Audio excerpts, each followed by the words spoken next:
Hey guys, Andy. Yeah, my mate here, Christina. So now, yeah, this is the bit I always like of the podcast. I don't have to do much now. So Christina's going to read out two extracts from her novel.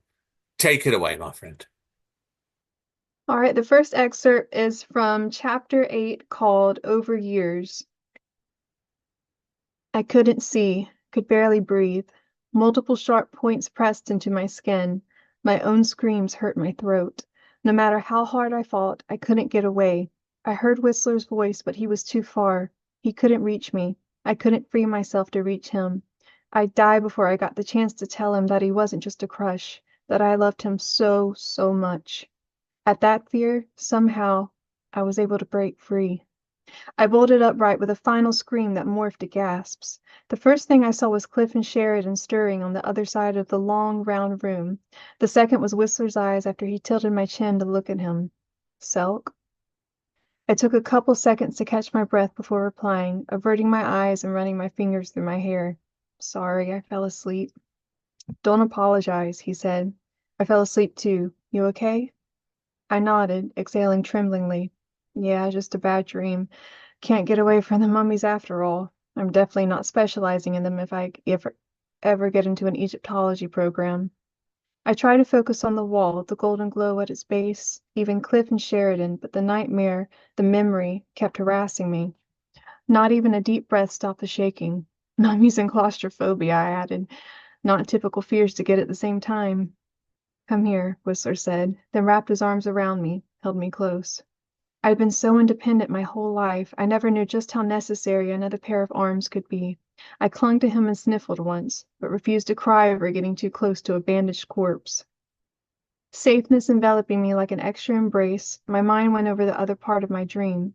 Had I really thought that when I'd been trapped with the mummy in the sarcophagus? I'd become aware that my feelings for Whistler had grown rapidly over the past few days, but the new word alarmed me. Did I really love him? Or had it been fear? It only took a moment of searching my heart to answer myself. I loved him. I loved him shallowly for his good looks, fighting skills, and sultry demeanor. And I truly loved him for his understanding, lack of pride, and for, I thought, I hoped, loving me. Debating on whether or not to tell him, I pulled back and bit my lip. What's wrong? He asked, cupping my jaw. I want to tell you something. What is it? I opened my mouth, but when no words came, I decided that maybe showing would be better than telling, at least for a little while longer. Stuff. Oh, that's a really good, really clever extract to read there. Because what you've done is you've pulled the rug out from everybody's feet, haven't you? Just before they think, "Oh, are they? Are they? Are they?" So, A little bit of a brilliant. teaser there. Oh God, yeah, best be teasing, definitely. Now I've got to ask you a quick question actually, before we go on to part two. Otherwise, you're going to do another extract, which is obviously a more action-based scene. Is could you ever imagine yourself writing a book through the eyes of Whistler? Actually, now that you mention that, in the third book in the series, there is a chapter from Whistler's perspective. Not to give too much of a spoiler, but yeah, I could at least envision writing more chapters from his perspective. No, definitely. I'd like to see that. Definitely. I'm always of the opinion this is what this is me been writing books from multiple viewpoints all the time now. Is I like to see it for everybody else's eyes. It's like watching the theatre. You go to watch me in the theatre and they're thinking, oh, they're what they doing over there, what they're doing over there. There, that's me for you. So been awkward. Right. Take us into the action. Back to you, my friend. Extract number two.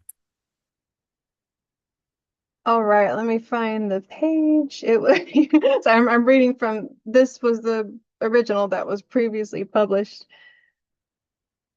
Let's see.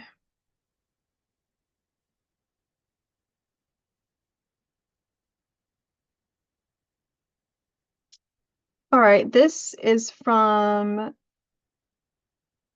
the title chapter, actually called Slow Echoes, which was kind of the a whole theme I named the book after. I noticed gold patches on the walls, not a gold glow or solid gold like the previous passage, but textured gold with designs. I shone my flashlight on a wall and gasped. Instead of paintings, there were sculpted faces. The sarcophaguses were embedded in the walls. Don't wake up, I pleaded in a whisper, my fingers digging into Whistler's side. We picked up our pace even more, but didn't run for fear of making too much noise. Whistler kept his arm around my shoulders and his eyes ahead, appearing determined to make it out unscathed. I stumbled over something in the floor, something that creaked. Not wanting to make the mistake of pausing to see if anything was going to happen like a victim in a horror movie, I let go of Whistler and then broke into a jog. He grabbed my hand and pulled me behind him in a sprint as the walls gradually creaked as if awakening from a long sleep. As we followed a curve to the left, a stretch of floor swung open, knocking Whistler against the wall and sending my flashlight out of my hand. When I scrambled to pick it up, a cold hand wrapped in cloth grabbed my wrist, and I screamed and stomped on it, leaving the flashlight behind. Whistler's warm hand grabbed my own, and we bolted side by side down the path as sarcophaguses opened and creaked and mummies crawled out of the floor, ceiling, and walls. It wasn't until I'd gotten good looks at a few we'd dodged, rising in our paths, that I had hope for escaping. By themselves they were stereotypical, save for the ornate jewelry and clothing that peeked through their bandages. They carried a burden similar to Jacob Marley and his chains in A Christmas Carol, their own sarcophaguses. They wore them like clams wore shells, as protection, I assumed. These aren't the actual mummies. Why would an alternate artifact, need protection? Hostworld is supposed to be a sort of vault or safe haven for them. Whistler bashed the opening sarcophaguses in the walls with his flashlight as we ran, and I jumped on the ones in the floor. Don't let them out, he shouted. Remember their powers. I was so busy paying attention to keeping the sarcophaguses in the floor from opening that I forgot about the ones to my left. A lid slammed open in front of me, breaking Whistler's grip on my hand. And when a mummy yanked me into its lightless home, I knew that the lavish shells they carried weren't for protection after all. I didn't know I was screaming until the lid sealed behind me. And that's the end of the second excerpt. That is completely different. That is really completely different. A great choice, Christina. Again, great Different choice vibe there. there, right? Yeah, see, now we see the lover in you and the action adventurer as well. So, and I think that's always a difficult thing to manage anyway for any sort of writer to do. So, brilliant stuff. Now, obviously, give us another plug then. Where can people get hold of the book from again then? Yeah, Amazon, definitely, most likely Barnes and Noble, and yeah, like I said, by the time this podcast comes out, I'll probably have an extensive list of all of the online platforms that it'll be distributed on. Yeah, we will have this. Obviously, people check the show notes on this because, yeah, we're going to mention everything on the show notes on that one. Because obviously, podcast itself is recorded. Obviously, in this case, a couple of weeks before the book's due out. So, listen, Mhm. Christina, it's been a pleasure. Okay, you know that by now. You're always welcome. That's Yeah.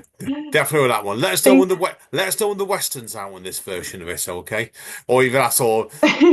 Or if Whistler goes and Yeah. turns into a private eye noir detective in London or something, right? Well, I Well, did used to ride a lot of horses in my younger years, so you never know, right?